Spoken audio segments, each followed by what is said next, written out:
nous avons découvert une chèvrerie tenue par deux sœurs. Camille a décidé de faire ce métier car elle aime la nature et les animaux. C'est une passion, c'est un projet de vie, c'est aussi un mode de vie. C'est quoi une journée type de travail? Alors en saison, du coup quand il y a la traite, c'est le matin, on commence à peu près à 6 h. Et ensuite on récupère le lait, on s'occupe de la fromagerie. Donc, on est deux, donc il y en a une qui va en fromagerie, puis l'autre après elle va sortir les chèvres, donc en colline. Et puis après toute la matinée en général, on est en fromagerie pour faire fromage, yaourt, nettoyage. Et après on repart le soir, il faut renourrir les chèvres. La fromagerie, il faut aller retourner les fromages. Elles sont très proches de leurs chèvres, elles connaissent tous leurs prénoms. Il y en a qui regardent avec le numéro, mais nous on les connaît du coup par leur prénom. Le fait de les avoir toutes biberonnées aussi, ça permet de connaître vraiment les animaux séparément. Quelle relation vous avez avec les chèvres? Alors moi c'est vrai que je fais partie des éleveurs qui est assez proche du troupeau et c'est vrai que mes chèvres c'est un peu mes bébés. Donc ouais, je suis très proche de mes chèvres.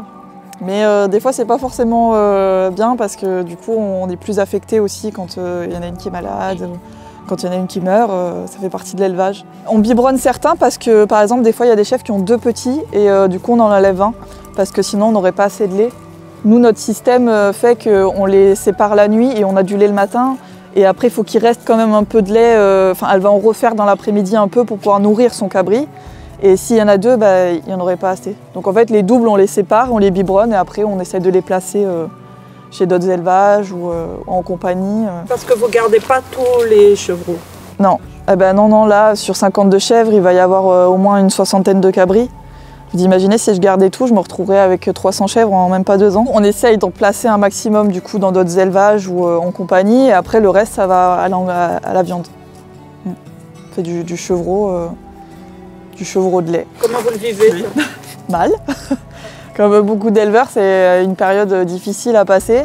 Moi, là, ça va être ma première année où je vais être confrontée à ça, parce que l'année dernière, j'ai réussi à tous les placer.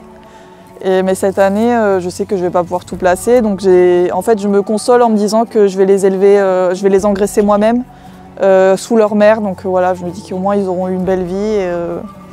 Et j'essaie de me consoler comme ça, mais c'est vrai que c'est pas un moment facile. Pour moi, c'est le plus compliqué dans l'élevage. Elle a malgré tout eu quelques difficultés, par exemple la difficulté pour trouver un endroit. Pourquoi est-ce que vous avez choisi de vous installer ici?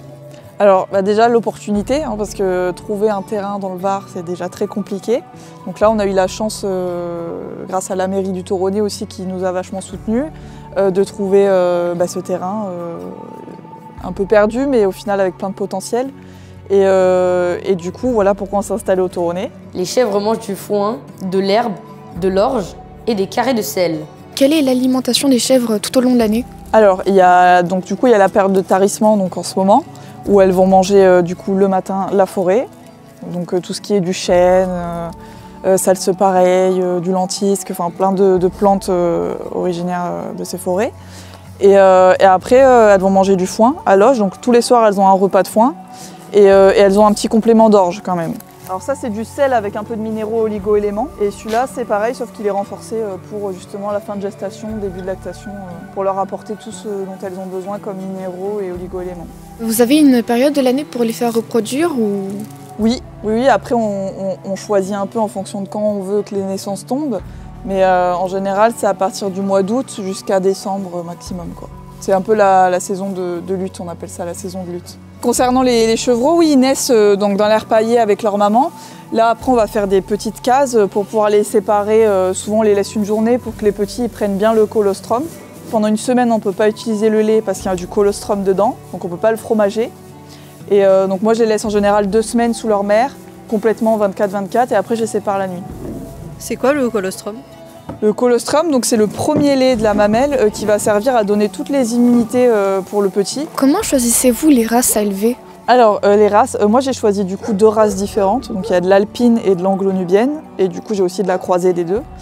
J'ai choisi l'alpine parce que c'est une race qui est assez commune en France et qui fait beaucoup de lait. Et ensuite j'ai choisi l'anglo-nubienne justement pour apporter plus de qualité au lait parce que c'est un lait qui est plus riche. Toutes celles qui ont des grandes oreilles, c'est des anglo-nubiennes. Voilà. Celles qui ont des oreilles... Voilà. Oui. Celles qui ont des oreilles moitié, tu voyez, moitié grandes, moitié petites, c'est des croisées.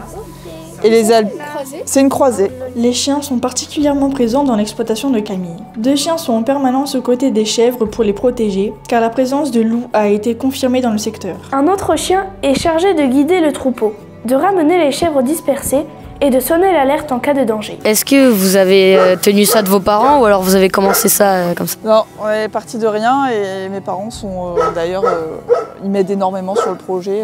Vous avez dit que c'était une histoire en famille, il y a votre sœur, vous avez parlé de votre mère, vous avez décidé le projet familial? Oui, bah alors à la base c'est avec ma sœur du coup qu'on se lance dans le projet et c'est vrai que à terme on aimerait bien que ce soit quelque chose de familial, qu'on puisse tous les 4 vivre de ce beau métier, quoi. Mais là pour l'instant c'est que ma sœur et moi. Pour en arriver là, elle a fait des stages et visité des élevages. Est-ce qu'il y a besoin de faire des études ou quelque chose avant de ce métier? Non, pas besoin forcément d'études. Je pense que le plus important c'est d'être passionné.